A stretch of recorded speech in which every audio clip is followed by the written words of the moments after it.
Hello champions, welcome to Origin. मेरा नाम Prince Kumar है और आप सभी का ओरिजिन में बहुत बहुत स्वागत है।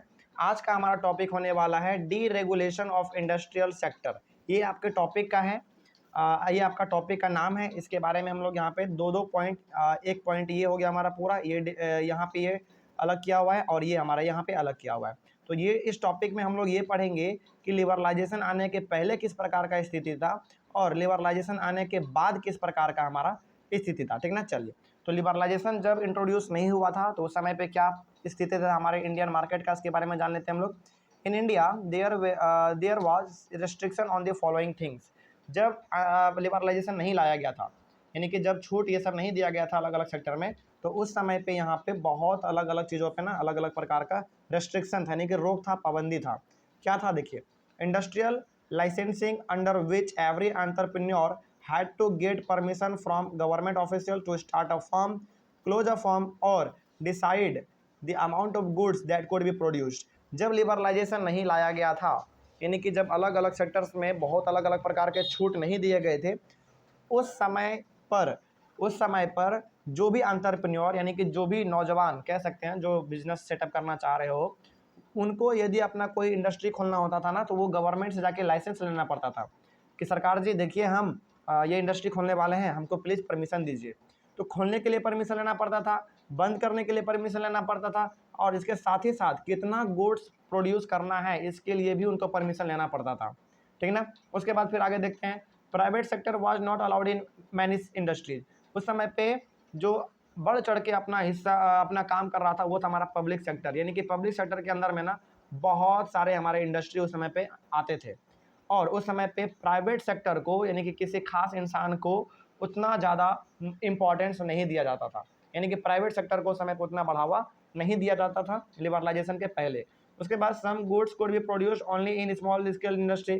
सरकार ने ये नियम बना दिया था कि कुछ ऐसे ऐसे भी सामान होंगे जो कि केवल और केवल स्मॉल स्केल इंडस्ट्री वाले ही प्रोड्यूस करेंगे, यानी कि यहाँ पे सरकार का मोटिव ये था कि स्मॉल स्केल इंडस्ट्री को भी बढ़ावा दिया जाए।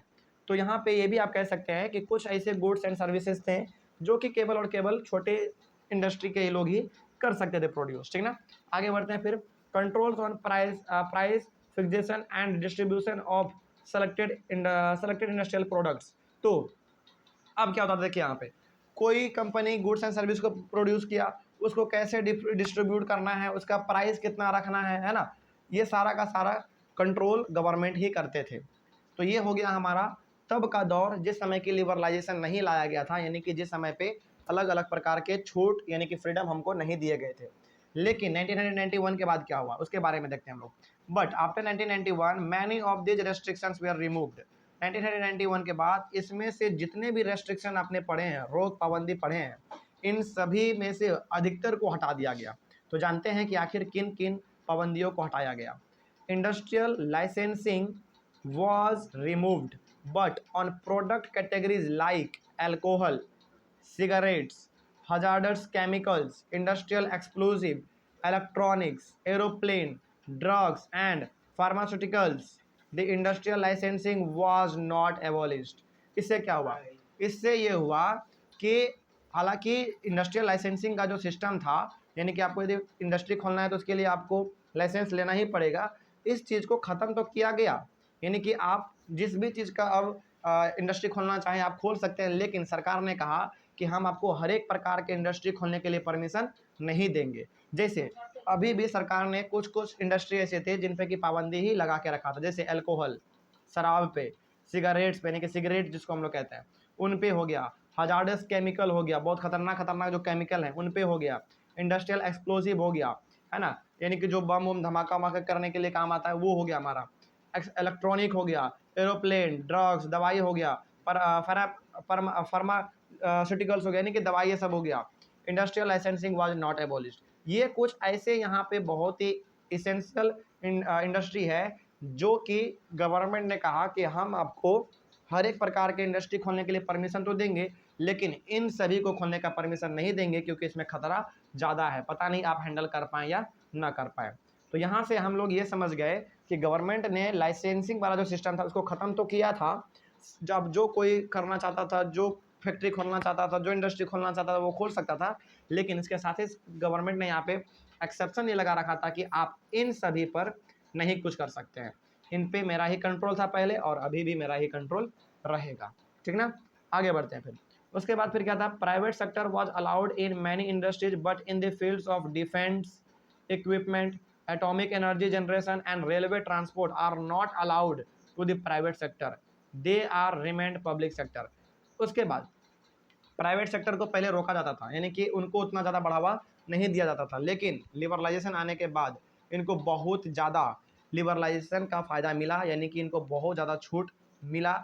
इसके साथ इसके परिणाम स्वरूप ये हुआ कि प्राइवेट सेक्टर अब हर फील्ड में जा सकते थे, यानी कि हेल्थ में, एजुकेशन में, ट्रांसपोर्ट में, हर चीज़ में प्राइवेट सेक्टर जा सकते थे।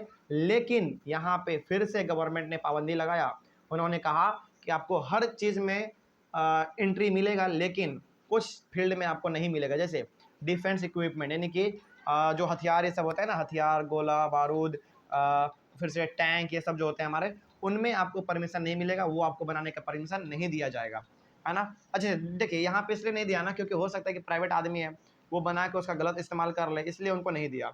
Atomic energy generation, atomic energy generation बहुत खतरनाक होता है ना, तो ये भी उनको नहीं दिया। पता नहीं आप इसको संभाल पाएंगे कि नहीं संभाल पाएंगे, तो ये भी इनको नहीं दिया गया। रेलवे नहीं दिया गया, बाकी सब चीज़ों में इनको छूट मिला। और ये सारा जो हमारा यहाँ पे अभी हमने डिस्कस किया, डिफेंस, एटॉमिक एनर्जी जनरेशन और रेलवे ट्रांसपोर्ट, ये पब्लिक सेक्टर यानी कि गवर्नमेंट ने अपने अंडर में ही रखा इसको, क्योंकि ये कुछ ऐसे एसेंशियल सर्विस थे जो कि गवर्नमेंट को लगा कि मेरे पास ही रहने चाहिए और मेरे पास रहेंगे तो ये ज़्यादा सुरक्षित रहेंगे, ठीक ना। आगे बढ़ते हैं फिर। Now goods could be produced in small as well as large scale industry. इसके साथ अब क्या हुआ, पहले कुछ चीज़ें थी जो कि केवल स्मॉल स्केल इंडस्ट्री ही बना सकती थी, लेकिन अब यहाँ पे ये हुआ कि अब आपका जो मर्जी करे, स्मॉल स्केल इंडस्ट्री वाला या फिर लार्ज वाला, जिसको जो चीज़ बनाने का मन करे वो बना सकता है, किसी पे कोई पाबंदी नहीं रहेगा। उसके बाद now markets have been allowed to determine the price fixation and distribution of industrial products. अब मार्केट पे ये छोड़ दिया गया कि किसी भी प्रोडक्ट का क्या प्राइस होगा। जैसे यदि आप एक 5 रुपये का बिस्किट खरीद रहे हैं, तो उस 5 रुपये का बिस्किट जो है ना, वो सरकार तय नहीं करती कि 5 रुपये का होगा, वो तय करता है मार्केट।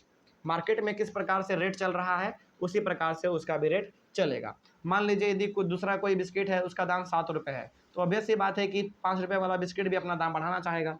तो किसी भी प्रोडक्ट का दाम बढ़ता है, मार्केट को ध्यान में रखते हुए गवर्नमेंट उस पर अपना कोई भी योगदान नहीं देती है। लेकिन पहले था कि पहले कौन से प्रोडक्ट का कितना दाम रहेगा ये गवर्नमेंट डिसाइड करती थी, लेकिन लिबरलाइजेशन आने के बाद ये मार्केट डिसाइड करती थी। इसके साथ ही साथ गुड्स एंड सर्विस का कैसे डिस्ट्रीब्यूशन करना है ये भी मार्केट ही डिमांड करती थी, यानी कि मार्केट पे ही ये निर्भर रहता था, ठीक ना। तो यहाँ से हम लोग ये कह सकते हैं कि ये जो चारों पॉइंट हमारा ऊपर में था, जिनमें कि रिस्ट्रिक्शन लगा था, लिबरलाइजेशन आने के बाद इन चारों पॉइंट में, यानी कि इन चारों रेस्ट्रिक्शंस में बहुत ज़्यादा हम लोगों को फ्रीडम मिला और छोटे से छोटे और बड़े से बड़े लोगों को इसका बेनिफिट देखने को मिला, ठीक ना। तो ये था हमारा लिबरलाइजेशन का पहला टॉपिक, जिसका नाम था D regulation of industrial sector, ठीक ना। चलिए, तो आई होप आपको ये चीज़ समझ में आ गया होगा। उसके बाद फिर हम लोग अपने अगले वाले क्लास में देखेंगे इसका सेकेंड टॉपिक, जिसका नाम है फाइनेंशियल सेक्टर रिफॉर्म्स, ठीक ना। चलिए, thank you very much and have a nice day.